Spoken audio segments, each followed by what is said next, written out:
Bem de família. A respeito do tema bem de família no registro de imóveis, é correto afirmar: para a inscrição do bem de família, o instituidor ingressar em juízo com ação constitutiva específica para tal. Errado, né? A gente sabe que instituição do bem de família pode ser feito tanto judicialmente, quanto pode ser público ou testamento, né? Então, aqui ele limitar a instituição por ação já torna a questão errada. Letra B. A instituição do bem de família far-se-á por escritura pública, certo? Declarando o instituidor que determinado prédio se destina a domicílio de sua família e ficará isento de execução por dívida. Correto. Então, a gente já viu aqui o quê? Que se eu marcasse a de cima, a de baixo estava errado, né? Então, prestem atenção nas respostas, porque elas, a maioria das vezes, vão ser contraditórias e vão te dar um norte aí do que você vai precisar marcar, tá bom? Letra C. Quando o bem de família for instituído juntamente com a transmissão da propriedade, primeiramente far-se-á a inscrição da instituição para, após, promover o registro da transmissão, ou se for o caso da matrícula. Errado. São atos concomitantes. Então, ao mesmo momento que você faz a venda, você já institui o bem de família. Letra D. A instituição do bem de família é insuscetível de dúvida perante o oficial de registro de imóveis, mas pode ser questionado diretamente perante o promotor de justiça, conforme estabelecido na Lei de Registros Públicos. Errado, né? A instituição do bem de família ela é sim suscetível de dúvida perante o oficial de registro de imóveis. E todas essas respostas estão lá na Lei 6.015. Registro Torres. Lá no finalzinho da 6.015, aquele tipo de registro muito específico, que ninguém quase nunca chega ao final da leitura da 6.015, né? Vamos lá, o que é o registro Torres? E sobre o que essa questão está querendo nos ensinar? O que essa questão está querendo nos ensinar? Letra A. Regula o registro do título da propriedade urbana com até 60 metros quadrados. Parou aqui. Registro Torres é só imóvel rural. Falou registro Torres, falou imóvel urbano, você já pode riscar com 100% de certeza. Letra B, essa aqui já é um pouquinho mais complicada. Trata-se de instituto previsto no Código Civil Brasileiro, tá aí tudo bem. Criado pelo jurista Serpa Lopes. Errado, gente, foi Rui Barbosa. Isso aqui é muito específico para vocês saberem. Só que como que vocês iam anular essa questão aqui? Como vocês iam anular essa letra? Olha lá embaixo o que fala, ó. Por isso, prevê a lei ser o registro Torres obrigatório para imóveis urbanos e rurais. Riscou, não é. Essa aqui tá errada, é só imóveis rurais. Letra C.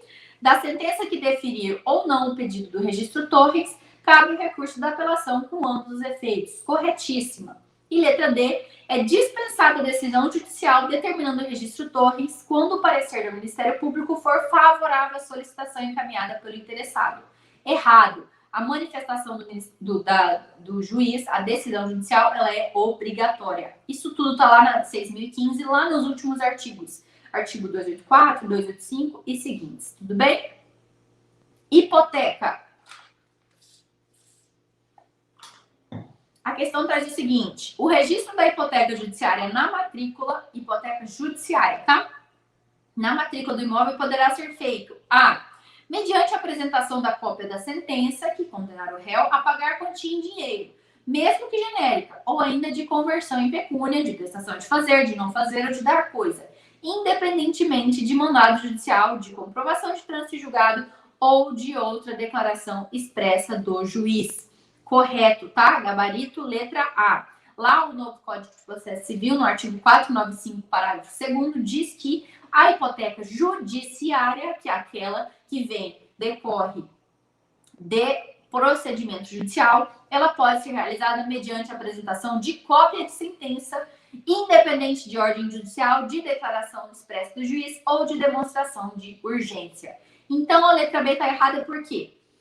Porque lá dispõe que, por meio de carta de sentença extraída de processo, contendo condenação do réu a pagar quantia certa e com comprovação do seu trânsito em julgado. Então, eu esqueci de grifar aqui para vocês, de colocar em vermelho para vocês, mas não precisa comprovar o trânsito em julgado e não precisa necessariamente conter obrigação de fazer, não fazer, né? E letra C e D tá errado porque consta que vai ser somente por meio de mandado judicial, e a gente viu que não necessita de mandado judicial, que pode ser feita mediante apresentação de cópia da sentença. Ok? Correto? Letra A é a alternativa correta. Remissão do imóvel hipotecado. O que diz lá essa alternativa sobre remissão de imóvel hipotecado? Está pedindo a correta. Letra A. Se o devedor citado comparecer e impugnar o preço oferecido, o juiz mandará promover a licitação entre os devedores hipotecários e os fiadores, autorizando a venda extrajudicial a quem oferecer o maior preço. Olha que pegadinha sacana. Não é devedores hipotecários, tá, gente? A licitação que vai ser promovida é entre os credores hipotecários e os fiadores, e ainda também o próprio adquirente do imóvel, tá? Então, o próprio adquirente do imóvel, os credores hipotecários e os fiadores poderão participar dessa licitação para ver quem oferece o maior preço e fica com o bem.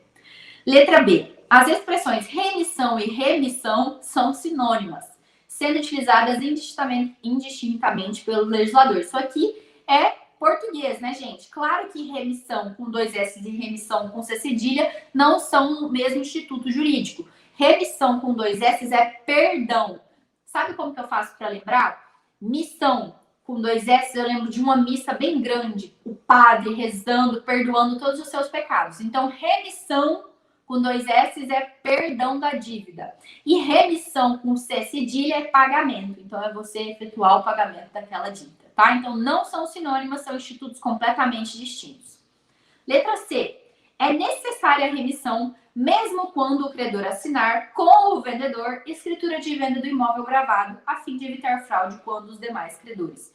Claro que não, né, gente? Se o credor e o devedor assinam a escritura do imóvel, se o próprio credor está lá assinando, ele já está dando a remissão dele. Então, não é necessária a remissão anterior e pode ser, sim, feita essa remissão juntamente com a própria venda e é considerado feita essa remissão quando o credor assina o instrumento junto com o vendedor.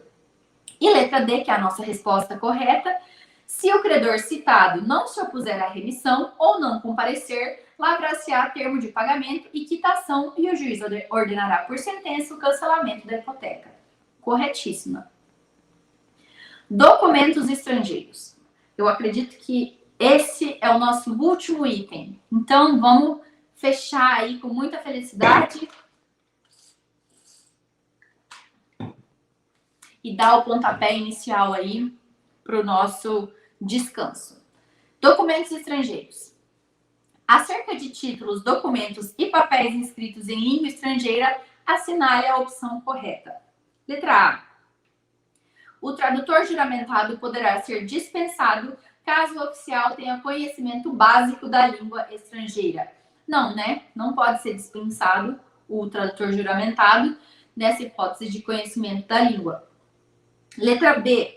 Para o registro resumido, não há necessidade de tradução dos títulos, documentos ou papéis em língua estrangeira. Pelo contrário, caso haja um registro resumido desses documentos estrangeiros, aí é necessária a tradução, tá? Letra C. Os títulos, documentos e papéis, uma vez adotados os caracteres comuns, devem ser registrados na sua língua original no livro A. Errado também. Letra D. O oficial poderá efetuar a correção de erro crasso de linguagem encontrado no texto a ser trasladado. Não poderá, ele tem que ser feita a trasladação de forma integral. E letra E. Contrato firmado no exterior a ser cumprido no Brasil pode ser executado neste país se levado ao registro de títulos e documentos e vertido na língua pátria por tradutor juramentado, o que também se observará em relação às procurações lavradas em língua estrangeira. Exatamente isso, artigo 148 da Lei 6.015, passou um pouquinho aqui para o âmbito de registro de títulos e documentos, mas foi a questão que eu encontrei, tá bom?